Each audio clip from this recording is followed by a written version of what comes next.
खिपरो मां खे ख़बर ॾींदा हलूं त खिपरो जे शिवंजी रोड ते क़ाइम लिटिल स्टार चिल्ड्रेन हॉस्पिटल ऐं मेटर्निटी होम जे इंचार्ज डॉक्टर भरत कुमार खत्री सियारे जी मौसम में ॿारनि में मुख़्तलिफ़ बीमारियूं पैदा थियनि थियूं। हिन हवाले सां ॿारनि खे सियारे खां कीअं बचाइजे ऐं कहिड़ा उपाउ वठणु घुरिजनि, हिन हवाले सां ॿारनि जे बीमारियुनि जे माहिर डॉक्टर भरत कुमार खत्री अवामी न्यूज़ सां ॻाल्हाईंदे चयो आहे त जो अभी सर्दियां जैसे स्टार्ट हुई हैं तो इसमें मोस्टली जो है फ्लू कफ बच्चों में ज़्यादा है, और अगर उनका सही तरह से ख्याल नहीं रखा जाता, बर वक्त अगर उनको मेडिकेशन या केयर नहीं मिलती तो वो आगे चल के निमोनिया में कन्वर्ट हो रहे हैं। जो हमारे पास ज़्यादा पेशेंट आ रहे हैं वो इसी हिस्ट्री के साथ कि 3-4 दिन से खांसी थी और नज़ला था और ट्रीटमेंट या डॉक्टर को नहीं दिखाया, आकर यहाँ हम देख रहे होते हैं कि पसलियाँ चल रही हैं बच्चों की।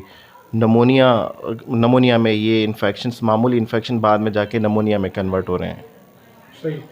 अच्छा, अक्सर आपके पास जो बच्चे आते हैं पेशेंट के तौर पर, शहर के बच्चे जो होते हैं उनमें और कुछ देहात के बच्चे, उनमें कोई बीमारियों में मुख्तलिफ बीमारियां पाई जाती हैं उनमें, तो उनकी वजूहत क्या है? देखिए, बीमारियां दोनों में, बच्चों में, शहर के बच्चे हों या बराड़ी के हों, तो उनमें दोनों में यही फ्लू कफ है। लेकिन फ़र्क सिर्फ इतना है कि शहर के लोग ये है कि थोड़ा जल्दी दिखाने आ जाते हैं या डॉक्टर्स के पास, या घर में कोई पढ़े लिखे लोग हैं तो फिर वो घर में ही कोई जैसे शहद है और इस तरह की चीज़ें घर में कर रहे होते हैं, तो इतना ज़्यादा सीवियर नहीं होता है। एक रीज़न ये है, और दूसरा हमारी जो कंट्री साइड बराड़ी है वहाँ पर ये कि बच्चों में क़ुव्वत मदाफ़त की कमी, नशोनमा की कमी जो डाइट की वजह से होती है, तो ये उसकी वजह से उनमें थोड़ी सी क़ुव्वत मदाफ़त कम होने की वजह से वही बीमारी उनको जल्दी अफेक्ट कर रही है, और वही बीमारी उनमें ज़्यादा उभर के जो हमारे पास पेशेंट आ रहे थे उसमें ज़्यादा सीवियरिटी ज़्यादा होती है। सही। अच्छा, इनकी क्या वजूहत हैं? क्या मकसद जो वालिदैन होते हैं या माँ हैं, उनका क्या ध्यान बच्चों की तरफ कम होता है इन बीमारियों के हवाले से, तो उनके लिए कोई ऐसा मैसेज हो? देखें, वजूहात वही हाइजीन, और सेहत के लिए हाइजीन सबसे ज़्यादा इम्पोर्टेंट है। हाइजीन से मतलब है सफाई सुथराई, जो बच्चों में हमारे यहाँ कॉमन देखा जाता है। एक सफाई सुथराई और दूसरा डाइट है। हमारे पास मोस्ट कॉमन तो ये होता है, बराड़ी से बच्चे आते हैं, वो कहते हैं कि जी माँ का दूध नहीं है। 6 महीने से छोटे बच्चे हैं लेकिन गाय बकरी भैंस के दूध पे भी चल रहे हैं। और हमने देखा, हमारे पास पेशेंट आते हैं जो दूर दराज से, उनको हम देख रहे होते हैं कि वो 1-1.5 महीने का बच्चा है लेकिन उनको पहले से ही कोई बिस्किट खिला रहे हैं या कोई और जो है डाइट स्टार्ट करी हुई होती है। सबसे बड़ी वजूहत ये भी हैं, और उसके अलावा इम्यूनाइजेशन, हिफाजती टीके वो प्रॉपर नहीं लग रहे होते हैं उनकी वजह से। दूसरा क़ुव्वत मदाफ़त, जो मैंने पहले भी आपको बताया, क़ुव्वत मदाफ़त वो भी डिपेंड करता है सारी डाइट पे और हाइजीन पे, वो कम होना। और शहर के बच्चों में ज़्यादातर कॉमन हमने देखा है कि एक टॉफ़ियाँ, चॉकलेट्स और ये चिप्स, ये जंक फूड्स, उनकी वजह से जो इस शुरुआत यही होती है गला ख़राब होने से, फिर वही गला ख़राब के बाद नज़ला, ज़ुकाम, खांसी, ये सब चीज़ें बेसिकली इन वजूहात की वजह से होती हैं। अच्छा, आप क्या समझते हैं कि जो बच्चों में ये बीमारियां जो लाक होती हैं, इनमें वालिदैन को मतलब क्या करना चाहिए इन हवाले से? मतलब उनको कौन सी एहतियाती तदाबीरें जो इस्तेमाल करनी चाहिए? और अक्सर ये भी देखा जाता है कि जो भी पेशेंट हैं या बच्चों में जो मुख्तलिफ बीमारियां होती हैं, उनके वालिदैन जो है एक मरतबा ट्रीटमेंट एक डॉक्टर से, दूसरी मरतबा दूसरे डॉक्टर से, तीसरी मरतबा तीसरे डॉक्टर से ट्रीटमेंट चल रही होती, तो इससे भी आप समझते हैं कि बच्चों की जो बीमारियों में इजाफा होता है या ये फ़ायदेमंद होती हैं चीज़ें? देखें, असल में मेन किरदार जो है ही पेरेंट्स का। सबसे पहले माँ आती है बच्चे के लिए।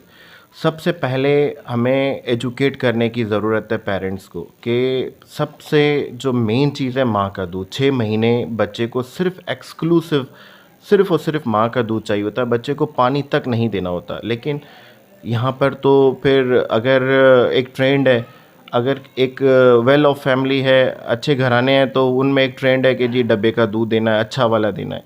हालांकि अच्छा कुछ भी नहीं होता है, अच्छा सिर्फ माँ का दूध होता है। और अगर हम गरीब फैमिलीज़ में चले जाते हैं तो मदर्स की डाइट इतनी अच्छी नहीं होती है, वो अल्टीमेटली वजह बनती है उनका दूध नहीं होता। माँ में दूध ना होने की वजह होती है ये कि उनकी अपनी डाइट प्रॉपर नहीं होती है, पुअर फैमिलीज से। तो वो मजबूरी में गाय बकरी भैंस का दूध स्टार्ट करते हैं। और यहाँ पर जो अमीर फैमिली है वो शौक़ में भी और प्लस में कोई वजह बना के और डब्बे का दूध स्टार्ट करना। कुछ का एक मिसकॉन्सेप्शन है कि जी अगर डब्बे का दूध देंगे तो बच्चा हेल्दी होता है, मोटा होता है, लेकिन एट द बैक उनको ये नहीं पता होता कि वो खुद बच्चे को जो है बीमारी की तरफ लेकर जा रहे हैं। उसके बाद दूसरा डाइट, प्रॉपर डाइट, 6 महीने के बाद प्रॉपर डाइट है बच्चों के लिए, वो उसकी बजाय मदर्स ये चिप्स और केक्स और बाकी जंक फूड्स की तरफ लेकर चली जाती हैं, वो एक वजह है। तीसरा, अगर बच्चों में प्रॉपर इम्यूनाइजेशन टीके, हिफाजती टीके जो हमारा EPI प्रोग्राम है, तो उसके ज़रिए जो जो वैक्सीन्स हैं प्रॉपर टाइमली वो नहीं हो पा रही होती हैं। फिर कुछ ब्लेम देते हैं कि जी वो हमारे घर नहीं आते टीके वाले, लेकिन उनके लिए उनको एजुकेट करना पड़ेगा कि अगर वो नहीं आ रहे, बच्चा आपका है, आपको हॉस्पिटल जाकर प्रॉपर इम्यूनाइजेशन करनी पड़ेगी। तो ये सारी चीज़ें हैं। अच्छा, दूसरा आपने कहा कि डॉक्टर्स, देखिए डॉक्टर्स का रोल सबसे आखिर में आता है। जैसे डॉक्टर चेंज करना, no doubt frequently doctors change करना, उसमें क्या होता है, एंटीबायोटिक्स अगर चेंज हो जाती हैं, most of the time antibiotics की बच्चों को ज़रूरत नहीं होती है, लेकिन ऑलरेडी माएँ भी घर में दे रही होती हैं कि डॉक्टर साहब हमने ये दवाई पाउडर वाली स्टार्ट कर दी, और फिर गली मोहल्ले से कोई क्वैक्स के पास जाती हैं तो वहाँ एक और एंटीबायोटिक मिल जाती है। इस तरह से करके जो मल्टीपल एंटीबायोटिक्स यूज़ होती हैं बच्चे के लिए अल्टीमेटली नुकसान है। क्यों? फिर एंटीबायोटिक रेजिस्टेंट हो जाती है, फिर एक आम सी एंटीबायोटिक उन बच्चों पे काम नहीं करती, 4, 6, 10 सालों में वो एंटीबायोटिक हमारे पास रेजिस्टेंट हो जाती है। सही। अच्छा, आपने एक सवाल का जवाब में दिया कि जो वालिदैन हैं या माएँ हैं, मतलब जो गांव के देहात के जो होते हैं, उनको मतलब कौन सी वो चीज़ें इस्तेमाल करनी चाहिए उन माओं को जिनमें ये दूध का प्रॉब्लम है, तो वो कैसे मतलब ये मामला हल किया जा सकता है? उसके लिए कोई खास ऐसी तदाबीर हो या कोई चीज़ें हो तो वो ज़रा बताइएगा। देखें, इसमें सबसे मेन प्रॉपर डाइट है। अगर डाइट प्रॉपर है तो दूध की कमी नहीं हो सकती, प्रॉपर डाइट। और दूसरा जो है, मेनली एक डाइट हो गई, और दूसरा हाइजीन का ख्याल रखना। और हमने देखा है कंट्री साइड पे पानी इतना बेहतर नहीं होता, तो पानी की वजह से जो बीमारियां पैदा होती हैं मदर्स में, डायरिया हो गया, वॉमिटिंग हो गया, वो अल्टीमेटली बीमारी की वजह से फिर वही घूम फिर के यही होता है कि उसमें दूध की कमी होती है। मेनली जो है डाइट, अच्छा खाना और प्रॉपर खाना। मज़ीद ख़बरनि ऐं तफ़सीलात लाइ विज़िट कयो असांजी वेबसाइट www.awamiNewsHD.com ऐं ॾिसंदा रहो अवामी न्यूज़ HD।